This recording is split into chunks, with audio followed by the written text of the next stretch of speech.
Pinapakita nito na may sapat na political power at koneksyon si Kamida sa Japan Boxing Commission at sa mga global networks upang isalba ang isang megafight na akala ng marami ay silyado ng kanselado.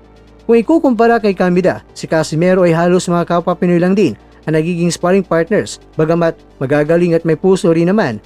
Ngunit, ang kapalit ng kawalan ng Japanese sparring partners ay ang kasiguraduhan ang dulo ng iyong sakripisyo ay isang mega fight na may milyon-milyong premyo at pagkakataong makatapak muli sa world title stage. Kaya naman mga kwento, bakit nga ba kay Kamida dapat pumirma si Alas ayon sa AI? Bakit kakit-akit ang alok ni Mr. Masayuki Ito mula sa pagpapadala ng Japanese sparring partners hanggang sa maayos na pondo?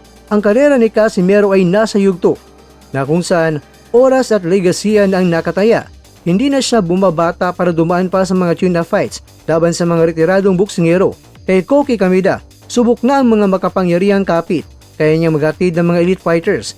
Kaya niyang magbigay ng paldo na kita at napatunayan niya na kanyang gawin ng paraan anumang krisis sa loob lamang ng maikling panahon para lamang matuloy ang laban.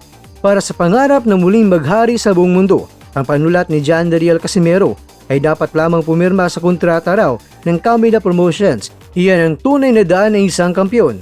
Yan ang opinyon ng artificial intelligence mga kakwento. Kaya naman, ikaw, sang-ayon ka ba dito?